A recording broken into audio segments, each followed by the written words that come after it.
Breaking news in the world of Formula 1, Nikita Mazepin will drive for Haas F1 next season in 2021, replacing either Romain Grosjean or Kevin Magnussen, as both drivers earlier on this season were announced they will be leaving the team at the end of the year. No news just yet on who will be taking that second seat.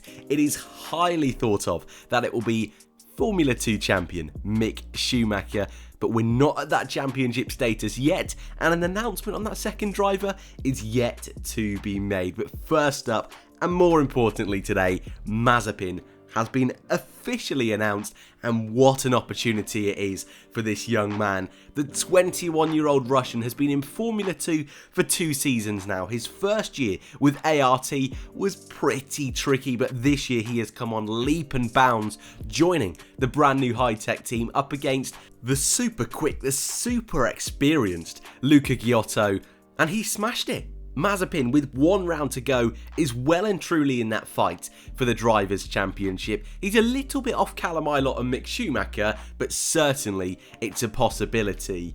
People will be very quick to point at the fact that Mazepin does come from a wealthy background, and certainly some of that money will be invested into the Haas F1 team. And when you've got drivers like Sergio Perez, like Callum Ilott, that have probably got better credentials for that seat than Mazepin, I can understand why a couple of people will be disappointed with this decision.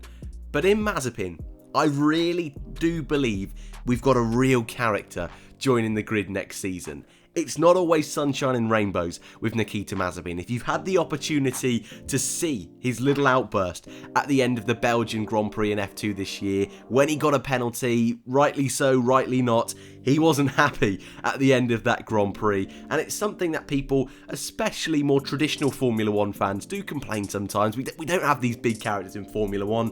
Mazepin is certainly that. But I think when you actually look at him during a Grand Prix, this guy's quick. This guy has proved this year in F2 he can mix it up with what I believe is the most competitive Formula 2 grid ever. I think he deserves an opportunity in Formula 1. I think there's been enough on display this year to warrant this promotion to Haas F1. Is it a partnership that will last for years and years and years? We're not too sure. Is this going to be a relationship like we see Lance Stroll at Racing Point? Potentially, but I don't think Haas, though they're looking for funding, I don't think they're looking for a driver to keep in their car just for financial reasons. I think Mazepin, along with that cash, does bring enough speed to help put him into that seat next year.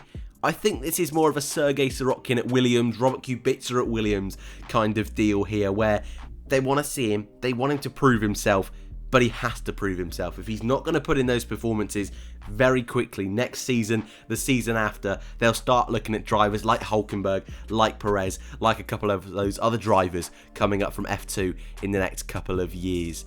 For the team, this will be a huge change. Of course, they have always had Romain Grosjean as one of their drivers, Kevin Magnussen for every season of the team's existence except the first year.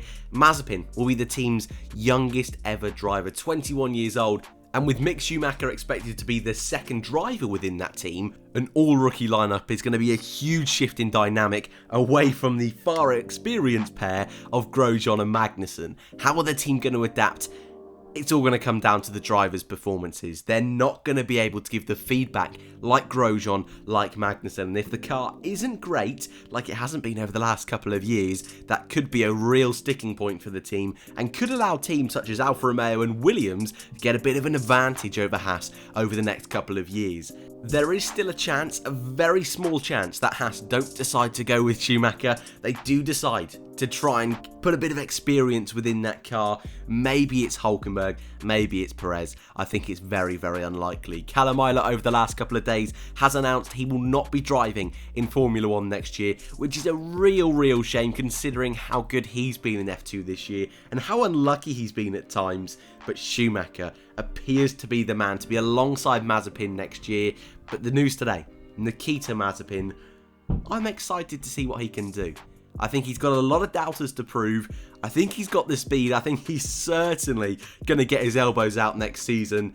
I'm looking forward to it. As always, I'd love to know your thoughts in the comment section down below. Thank you all very much for watching, and I hope to see you all in the next one.